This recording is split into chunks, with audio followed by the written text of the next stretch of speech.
ಮತ್ತೆ ಸುವರ್ಣ ನ್ಯೂಸ್ಗೆ ಸ್ವಾಗತ.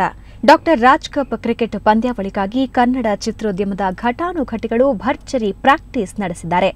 ಎರಡನೇ ದಿನವಾದ ಇಂದು ಸಹ ಬೆಂಗಳೂರಿನ ಸೆಂಟ್ರಲ್ ಕಾಲೇಜು ಆವರಣದಲ್ಲಿ ನಟ ಶಿವರಾಜ್ ಕುಮಾರ್, ದುನಿಯಾ ವಿಜಯ್, ನೆನಪಿರಲಿ ಪ್ರೇಮ್, ನಿರ್ದೇಶಕ ಜೋಗಿ ಪ್ರೇಮ್, ಶ್ರೀನಗರ ಕಿಟ್ಟಿ ಸೇರಿದಂತೆ ನಿರ್ದೇಶಕರು, ನಿರ್ಮಾಪಕರು ಪ್ರಾಕ್ಟೀಸ್ನಲ್ಲಿ ತೊಡಗಿದರು.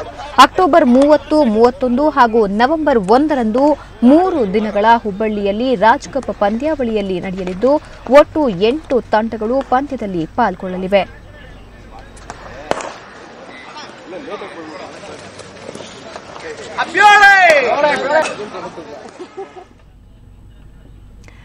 ಈ ಬಗ್ಗೆ ಇನ್ನಷ್ಟು ಮಾಹಿತಿ ನೀಡೋದಕ್ಕೆ ಸೆಂಟ್ರಲ್ ಕಾಲೇಜು ಆವರಣದಿಂದ ನೇರ ಸಂಪರ್ಕದಲ್ಲಿದ್ದಾರೆ ನಮ್ಮ ಪ್ರತಿನಿಧಿ ಅಶೋಕ್. ಪ್ರಾಕ್ಟೀಸ್ ಯಾವ ರೀತಿ ನಡೀತಾ ಇದೆ? ನಟರ ಜೋಶ್ ಯಾವ ರೀತಿ ಇದೆ?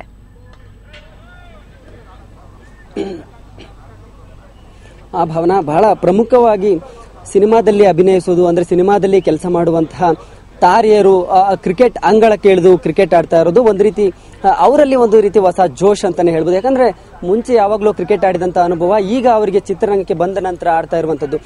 ಈ ರಾಜ್ ಕಪ್ ಕ್ರಿಕೆಟ್ ಈಗಾಗಲೇ 2ನೇ ವರ್ಷದಲ್ಲಿ ನಡೀತಾ ಇರುವಂತದ್ದು. ಇಡೀ ಚಿತ್ರರಂಗ ಇದಕ್ಕೆ ಬೆನ್ನೆಲುಬಾಗಿ ನಿಂತಿದೆ. ಯಾಕಂದ್ರೆ ರಾಜ್ಕುಮಾರ್ ಅವರ ಹೆಸರಿನಲ್ಲಿ ನಡೀತಾ ಇರುವಂತಹ ಈ ಒಂದು ಪಂದ್ಯಾವಳಿ ಆಗಿರೋದ್ರಿಂದ ಇದಕ್ಕೆ ಸಾಕಷ್ಟು ಪ್ರೋತ್ಸಾಹ ಕೂಡ ಇಡೀ ಚಿತ್ರರಂಗದಿಂದ ಸಿಕ್ಕಿದೆ. ಕಳೆದ ವರ್ಷ ದಾವಣಗೆರೆಯಲ್ಲಿ ಈ ರಾಜ್ ಕಪ್ ಕ್ರಿಕೆಟ್ ನಡೆದಿತ್ತು. ಈ ಬಾರಿ ಹುಬ್ಬಳ್ಳಿಯಲ್ಲಿ ನಡೀತಾ ಇರುವಂತದ್ದು.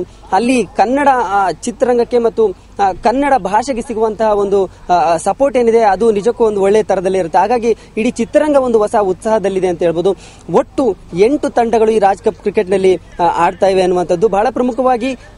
ಸಾಕಷ್ಟು 8 ತಂಡಗಳಲ್ಲಿ 3-4 ತಂಡಗಳಿಗೆ ಚಿತ್ರ ನಾಯಕ ನಟರೇ ಕ್ಯಾಪ್ಟನ್ ಆಗಿ ತಂಡವನ್ನ ಮುನ್ನಡೆಸ್ತಾ ಇದ್ದಾರೆ. ಹ್ಯಾಟ್ರಿಕ್ ಹೀರೋ ಶಿವರಾಜ್ ಕುಮಾರ್ ನಿರ್ಮಾಪಕರ ಸಂಘದ ಕ್ಯಾಪ್ಟನ್ ಆಗಿದ್ರೆ, ನಿರ್ದೇಶಕರ ಸಂಘಕ್ಕೆ ರವಿಚಂದ್ರನ್ ಅವರಿದ್ದಾರೆ, ಡಾನ್ಸರ್ ಅಸೋಸಿಯೇಷನ್ಗೆ ಸುದೀಪ್ ಅವರಿದ್ದಾರೆ. ಈಗಾಗಲೇ ನಿನ್ನೆಯಿಂದಲೇ ಸೆಂಟ್ರಲ್ ಕಾಲೇಜ್ ಗ್ರೌಂಡ್ ನಲ್ಲಿ ಈಗಾಗಲೇ ಅಭ್ಯಾಸ ಆರಂಭಿಸಿದ್ದಾರೆ. ಇಡೀ 8 ಟೀಮ್ನ ಎಲ್ಲಾ ಸದಸ್ಯರು ಬಂದು ಇಲ್ಲಿ ಅಭ್ಯಾಸವನ್ನ ನಡೆಸ್ತಾ ಇದ್ದಾರೆ. ಇವತ್ತು ಶಿವರಾಜ್ ಕುಮಾರ್ ಅವರಿದ್ರು, ಮತ್ತೆ ದುನಿಯಾ ವಿಜಯ್ ಅವರಿದ್ರು, ನೆನಪಿರ್ಲಿ ಪ್ರೇಮ್ ಇದ್ರು, ಶ್ರೀನಗರ ಕಿಟ್ಟಿ ಸೇರಿದಂತೆ ಸಾಕಷ್ಟು ಜನ ನಿರ್ದೇಶಕರು, ನಿರ್ಮಾಪಕರು, ನಟರು ಎಲ್ಲರೂ ಬಂದು ಇಲ್ಲಿ ಈಗ ಪ್ರಾಕ್ಟೀಸ್ ಆರಂಭಿಸಿದ್ದಾರೆ. ಒಂದ್ ರೀತಿ ಎಲ್ಲರಲ್ಲೂ ಒಂದ್ ರೀತಿ ಹೊಸ ಜೋಶ್ ಇದೆ ಅಂತ ಹೇಳ್ಬೋದು. ಯಾಕಂದ್ರೆ ಸಿನಿಮಾ ಬಿಟ್ಟು ಅವರಿಗೆ ಕ್ರಿಕೆಟ್ ಅಂಗಳದಲ್ಲಿರುವಂತದ್ದು ಒಂದು ಹೊಸ ಉತ್ಸಾಹ ಮೂಡಿಸಿದೆ ಅಂತಾನೆ ಹೇಳ್ಬೋದು. ಭಾವನಾ. ಅಶೋಕ್, ಒಂದು ಕ್ರಿಕೆಟ್ ಒಂದ್ ಕಡೆ ಆದ್ರೆ 28ನೇ ತಾರೀಕು ಹಂಸಲೇಖ ಅವರ ನೇತೃತ್ವದಲ್ಲಿ ಒಂದು ಸಾಂಸ್ಕೃತಿಕ ಕಾರ್ಯಕ್ರಮಗಳು ಕೂಡ ಆಯೋಜನೆ ಮಾಡಲಾಗಿದೆ. ಸೊ ಅದರ ತಯಾರಿ ಬಗ್ಗೆ ಏನಾದ್ರೂ ಮಾಹಿತಿ ಸಿಗ್ತಾ? ಯಾವ ರೀತಿ ತಯಾರಿ ನಡೆಸಲಾಗ್ತಿದೆ ಅದಕ್ಕೆ? ಬಹಳ ಪ್ರಮುಖವಾಗಿ ಭಾವನಾ 30, 31 ಮತ್ತು 1ನೇ ತಾರೀಕು ಈ ರಾಜ್ ಕಪ್ ಕ್ರಿಕೆಟ್ ಹುಬ್ಬಳ್ಳಿಯಲ್ಲಿ ನಡೀತಾ ಇರುವಂತದ್ದು.